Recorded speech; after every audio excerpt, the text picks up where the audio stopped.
Саляму алейкум ва рахматуллахи ва баракатух. Сегодня у нас новый урок. Мы продолжаем с вами тему мадда. Итак, начинаем наш урок с повторения. И вот у нас первый пример. Итак, вы видите слово, это одно слово. В начале слова у вас идет джа, удлинение, мадда.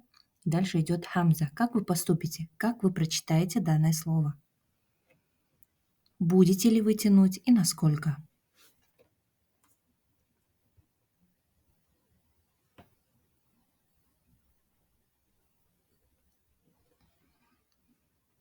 Отлично. Мы будем тянуть на 4 или же 5. Мы будем тянуть как джа-а. Следующий пример. Фи. И дальше следующее слово у вас начинается с хамзы. Как вы поступите? Будете ли вы тянуть и насколько?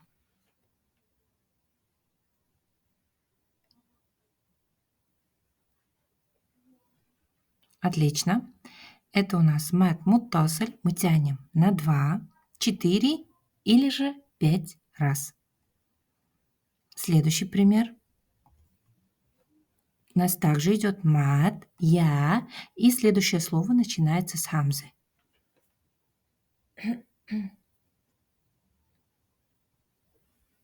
Здесь точно так же, да?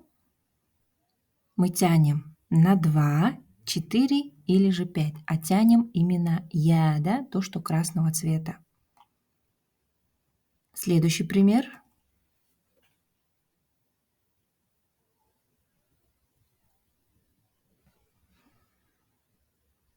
Бина. Тянем здесь или не тянем? И насколько? Отлично. Тянем на 4 и 5, потому что хамза, мад и хамза у нас в одном слове. Следующий пример. Как здесь.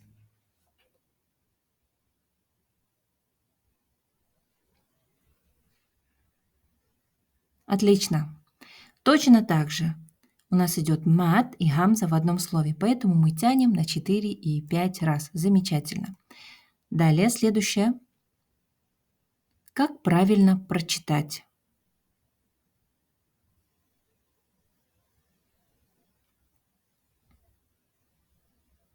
Здесь вы видите тануин, а мы знаем, что в правилах таджвида, там, где мы видим нун с сукуном или же тануин, обязательно есть правило нун секин. Отлично. Значит, здесь мы читаем так. Каумун хасимун. Я сразу сукунирую конец по правилам чтения. Итак, каумун. Как вижу, так и читаю. Все верно, потому что это правило изгар нун секин. Поэтому те, кто ответили так, все замечательно. Далее, следующий пример. Как здесь вы поступите? Как вы прочитаете?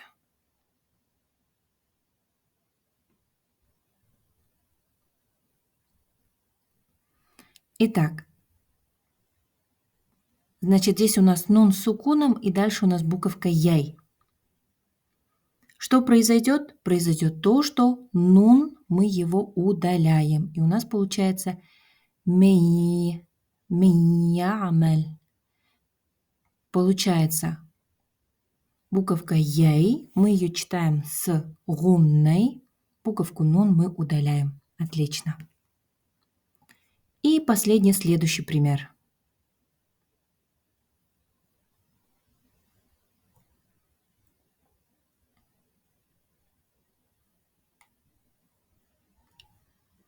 Как вы поступите с буковкой нун? Отлично. Значит, здесь мы с вами нун точно так же удаляем. И у нас получается мерраббихим, мерраббихим. Замечательно. На этом у нас примеры закончились и переходим к новой теме. Хотелось бы немножко подчеркнуть, если у кого будет такая возможность посещать очные, да, оффлайн уроки по таджвиду, это будет гораздо лучше, нежели заниматься онлайн. Почему? Потому что все равно в записи звуки, они не такие четкие, они немного искаженные, да, поэтому звучание, оно не такое четкое. Но у кого такой возможности нет, альхамдулилля, это намного лучше, чем ничего. И мы с вами продолжаем тему мат. Давайте вспомним, что такое мат. Мат мы называем, в данном случае вы видите, мы их называли ранее длинными гласными, да, мы тянем здесь ба, би, бу. Мы тянем на 2 раза, да, или на 2 голосовки еще говорят. И сегодня мы будем с вами изучать мад, который называется мад арид лиссукун. Мад арид лиссукун. Ну, слово мад нам понятно. Арид, слово арид – это такой как бы играющий, да. На самом деле он будет, скажем так, зависеть от нас, да. Мы – это тот сукун, который мы сами его ставим. Сейчас вам на примере будет понятно все. Итак, но суть названия, да, мы разобрали, что это, по сути, это временное удлинение по причине сукуна, которое, собственно говоря, мы его поставили. Значит, наше правило гласит, что когда после харфуль мад или буквы мад, да, следует буква, над которой появляется временный сукун. Что значит временный сукун? Это тот сукун, который я ставлю. Из-за остановки.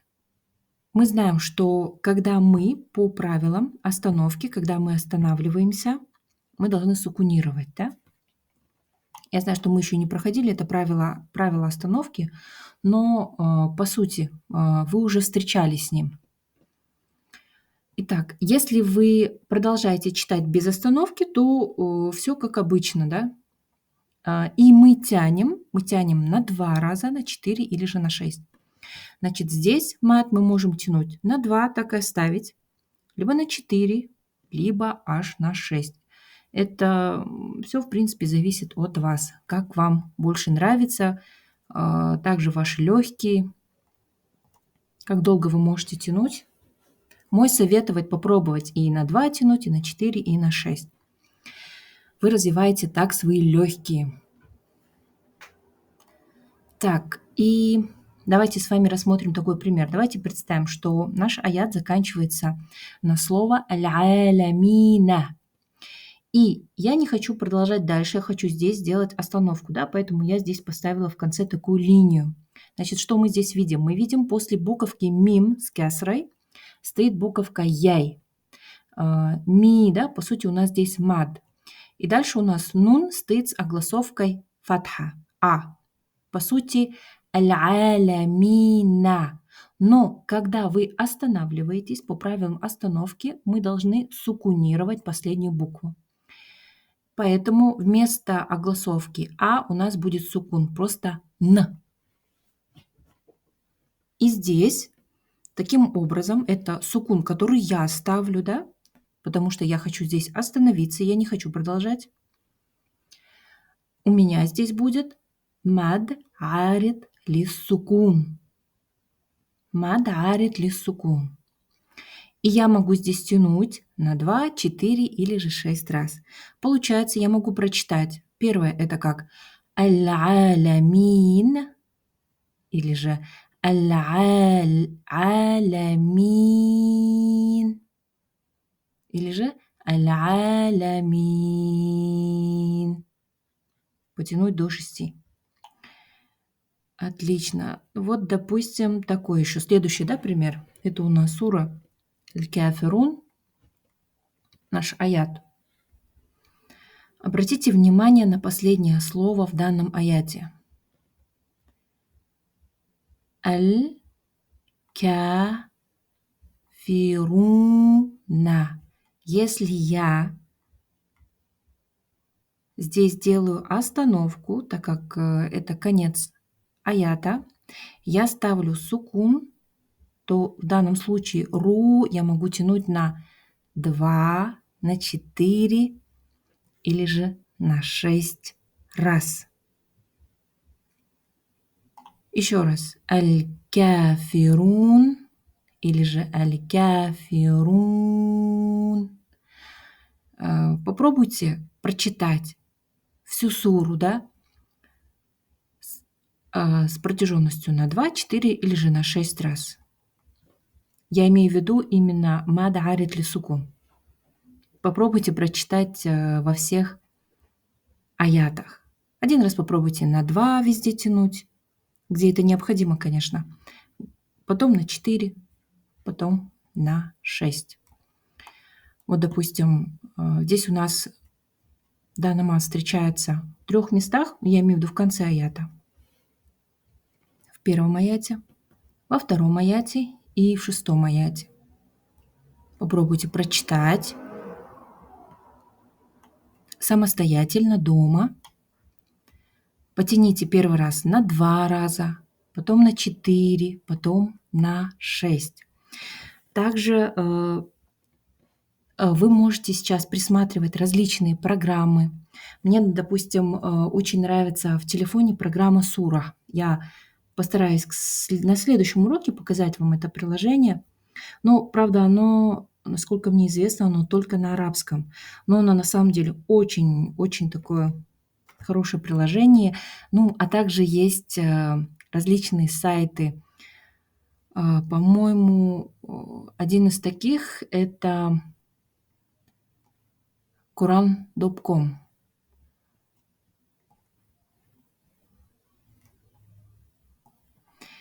Следующее, что нам также необходимо. Вам необходимо обязательно выучить цифры. Вам не обязательно знать, как они читаются на арабском, но как они выглядят, вам знать обязательно. Здесь мы видим с вами аяты 1, 2, 3, 4, 5, 6. Давайте с вами выучим цифры. Вам достаточно выучить цифры от 1 до 10. Давайте сейчас перейдем к цифрам. Я не буду говорить вам название этих цифр. Сейчас сосредоточьтесь на написании. Обратите внимание, что цифра 1 – это просто такая вот линия, да? Я думаю, что несложно запомнить. Цифра 2, посмотрите, словно человечек у нас делает рукух, да, в наклоне, или такой полукругляшочек. А вот цифры 3, их уже 2, да? Цифра 4 похожа на перевернутую букву М. Цифра 5 у нас похожа на такую капельку. Иногда бывает ее показывают как перевернутое сердечко. Цифра 6 у нас похожа на цифру 2, вот только в другую сторону. Если цифра 2 повернута направо, то цифра 6 налево. Цифра 7 похожа на английскую буковку V. Цифра 8, ее как будто зеркальное отражение, да? Только отражение вниз, да? Цифра 9 достаточно похожа на ту девятку, которую обычно мы пишем в школе. Цифра 9, только словно мы чуть-чуть ее не дорисовываем, да, внизу. И цифра 9, 10 – это у нас 1 и нолик. Нолик у нас – это точка. И очень важный такой момент.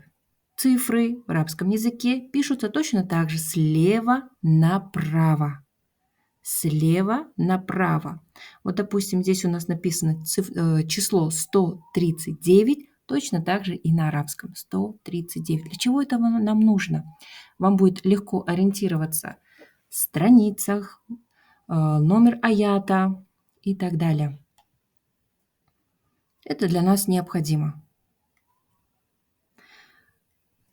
Итак, мы сегодня с вами прошли мад, арит, лисукун, а также циферки от 1 до 10.